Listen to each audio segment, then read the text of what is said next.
following the swearing-in of the new Council of Ministers.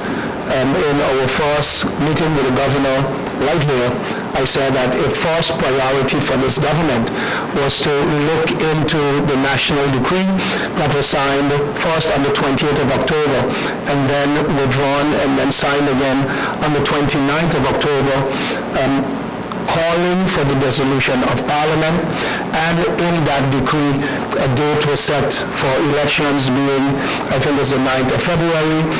But what's interesting about the decree is that it goes into effect not on the day that the decree was signed, but it goes into effect on a date in the future, and in this case the 15th of December.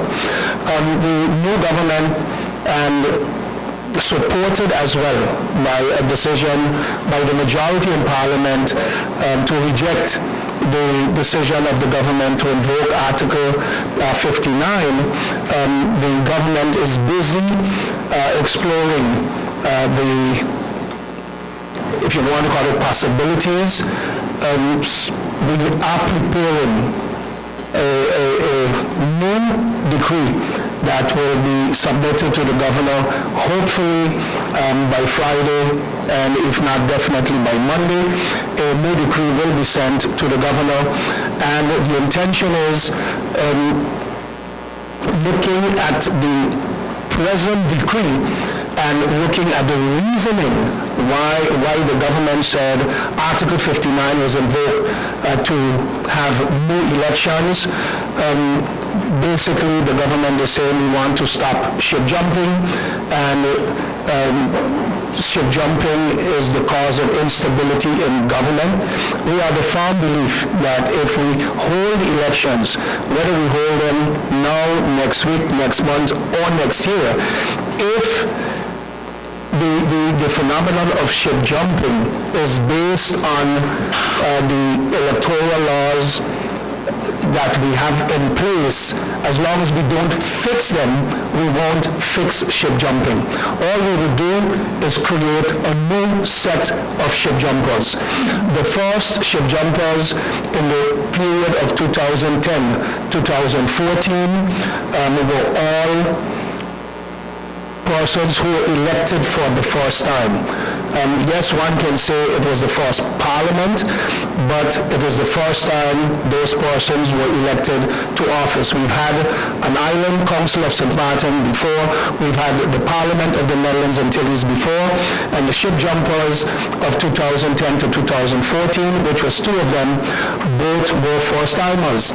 The ship jumpers of 2010 to 2014 to present, four of them also, all of them were elected for the first time ever. So we see the ship jumpers increase from 2 to 4, and if we hold an election now, the analogy would be that it's either 2 multiplied by 2 is 4, multiplied by 2 would be 8, or if we say 2 plus 2 is 4, and if you keep adding 2 each election cycle, then when we have an election now, we would be faced with 6 ship jumpers. So if it is aimed just at punishing the ship jumpers who jump now, it does not solve the problem of potential new ship jumpers. Because if you remove those ship jumpers, let's say from the scenario, then it would mean you're paving way for new ship jumpers to come on board. So we feel that if we are serious about bringing stability to government, and if we are serious about addressing issues in whether it's our constitution or our electoral laws, then we need to fix them, and an election won't fix them. They need to be fixed first. Some of the issues that we have, while members in Parliament were addressing the ongoing political crisis that we had then, created by the refusal of the then Prime Minister Marcel Gomes and members of his cabinet to tender their resignation in accordance with Article 33 of the Constitution. If you get a vote of no confidence, you have to make your position available. What did we see? Members of the UP faction then conveniently said the Constitution is flawed because it does not say when. Now, if we have an election and we don't address these as required by the Constitution in a national ordinance, then we would get the same thing again. If you have an election and a new government, and for whatever the reason, a minister or the council of ministers or more than one minister receive a vote of no confidence, then they can go along and tell you, you know what, I am not going to resign, or I'm going to resign, I'm going to make my position available, but in the next 3 years. Because what gives the Prime Minister, the former Prime Minister, the right to say, I am going to resign only if the governor promises to do X. And it is clear they requested advice, and the advice they got clearly stated, this is not the way to go. Another issue that we have with this whole thing is that one of the professors, Mr. Professor Hirschberlin, who was also asked for advice, rendered an advice, but because that advice was not fitting the intention that the government had, the government never used that advice as part of the decision-making process. And if you put the advice of Professor Hirschberlin, who is a professor of constitutional law and a professor throughout Europe and in the Netherlands, and served in the past as a minister, I believe it was of justice. If we look at his advice, it clearly states that the Council of Ministers were wrong. They received a motion of no confidence. You got to immediately make your position available. Secondly, once the Council of Ministers receive a vote of no confidence, they actually do not have that right or authority anymore to invoke Article 59. But if we also research professors and constitutional law experts like Rohir, he too in documents have stated kind of the similar direction that needed to be taken.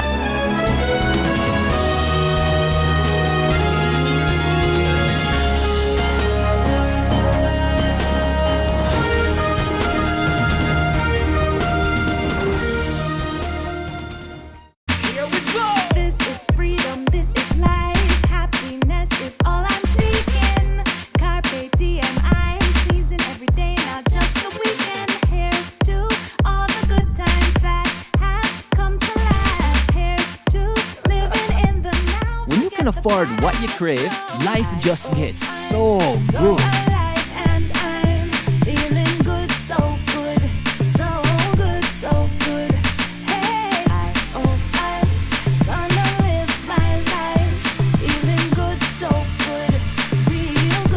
KFC, so good for everyone. GEBE has been faithfully serving the communities of St. Martin, powering your home and our economy. Come rain or shine, our qualified team of professionals are working hard 24 hours a day to provide you and your family with safe, reliable electricity and water. We use the latest technologies and test our products daily to maintain the highest international standards. Our friendly staff is always there to assist you, whether in person, over the phone, or online. We are committed to constantly improving our products and services, making them more efficient, effective, and environmentally friendly to serve you better today and our next generation of clients tomorrow. GEBE, powering a brighter future. Our friend Megawati is here with tips to save you energy. 1. Turn your airco temperature up. 2. Use a ceiling fan instead. 3. Buy energy-saving products. Save some green with NVGEBE. Need a loan that's quick and easy. Island Finance. Up to 50,000 guineas real easy. Island Finance. For education, a renovation. That's no problem. Yes, it's true. That's not all. They're quick and friendly too. Island Finance. Appliances, vacations, even fix your car. You can depend on Island Finance. Anybody bingo? Nobody bingo.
Service launch by the St. Martin Chamber of Commerce and Industry.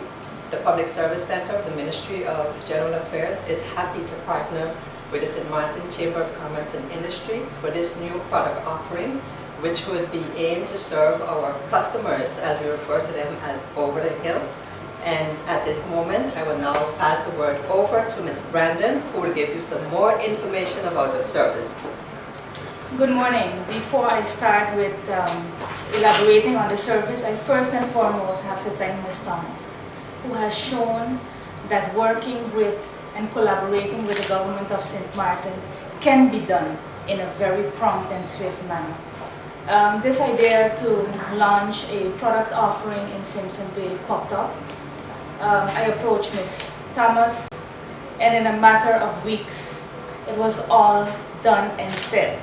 And we're here today to launch, I think, something that she can be really proud of, offering even more services through the PSC in Simpson Bay, and that is our Get Cozy. Get Cozy is a pilot service at this point. We want to see how the community will react. It is a drop-off pickup service here located in Simpson Bay. It will cater to what I would call the over-the-hill area, straight through to Marigot and beyond, but it would also cater to those of Phillipsburg who during the Christmas season would not like to have to deal with the traffic congestion. Get Cozy is a service through which we have specially made envelopes. You download your forms, you fill out your forms or your requests. You can even file requests online and pick it up here at your convenience. We have a full campaign launched where we give very much detail on how the service works, but it is supposed to enhance the convenience of the general public. You come, you drop off, you come back in 48 hours and you pick up. That's what Get Cozy means, and we are most proud to launch this service, and we invite any and everyone to please utilize the service so we can solidify and justify that we have to set up a Cozy branch right here at the Public Service Center in the future. The winner in the Best Sport in School category is Sister Magda.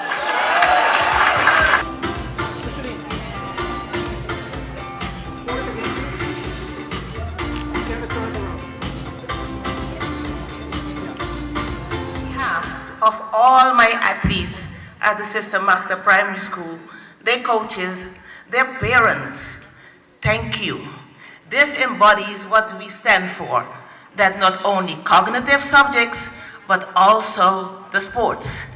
We champion our sports, and I thank you for recognizing all our efforts. Thank you. Once again, to honor one of our legends. Now, I remember I used to play this sport when I was small. A little bit, you know? The next legend being honored today is in the sport of baseball. We would like to recognize Mr. E. Bako Richardson.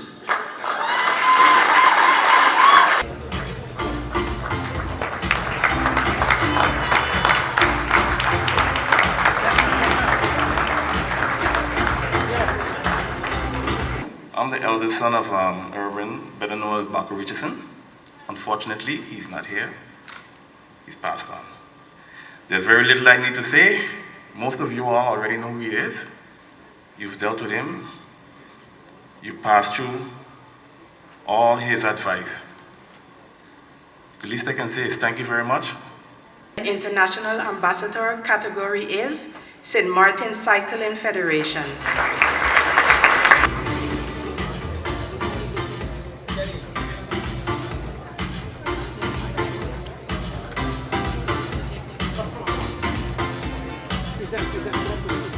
Good evening once more. On behalf of the Cycling Federation, I would like to first thank all the sponsors that made our traveling possible, and I hope they continue to support us in our efforts. Thank you. Winner in the sport icon is Marvin Bobatin.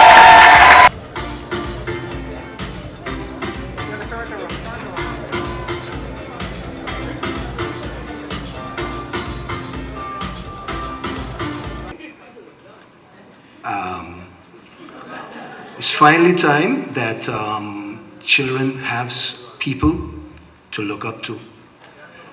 This award means an awful lot to me for the simple reason that you can now have children say, I want to be like that. They don't just have to look at television and say, okay, that's all I know. Thank you.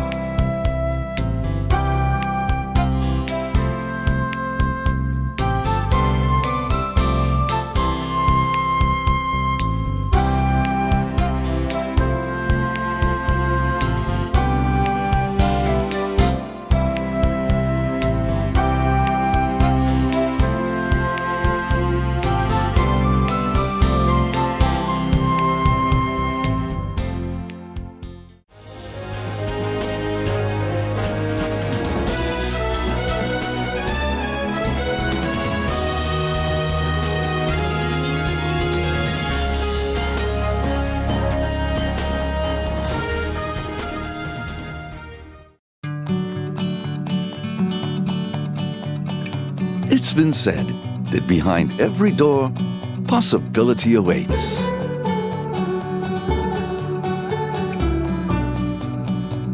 How much possibility depends on which door you open first. Every day, we help our customers discover the possibilities in their lives. It all starts with a conversation. Scotiabank. Discover what's possible. Anybody bingo? Nobody bingo. We have had lots of success with it. People come out, they want to hear singers. There are particular singers, like we mentioned just a few of them, but you have Russell Simmons, who people are eager to hear. Persons like Reverend Brissett comes and he sings there, and Don Froston and Bobby Utley, and there are a number of persons, because in total, to full the 2 hours and 30 minutes, there are about 20 or 22 persons, artistes as we call them, that you would have singing that evening. Another thing to know is that it's usually a sold-out event, Mm-hmm. so Yes. you have to be there early.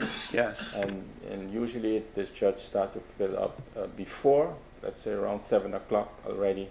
People are already seated. Yes, it's Mm-hmm. pretty filled up. Yes. So I would like to advise everyone, those who know about Men's Night of Praise, they know what to expect. And those who don't know and they want to come, please come early and try to get your ticket from one of the members of class 29 30, and 31. And 31. Okay, as we closing up this interview, unless you have more information that you want to share with the client, feel free to do that. Well, we just want to, I then just wish to endorse what Benson has said. It's a grand event. People look forward to it. People have been asking us, when will Men's Night of Praise be held this year? And we are encouraging everyone to come out and support the church, support the classes, the persons who organize Men's Night of Praise. We are sure they will have nothing to regret. The performance will be at its usual high level.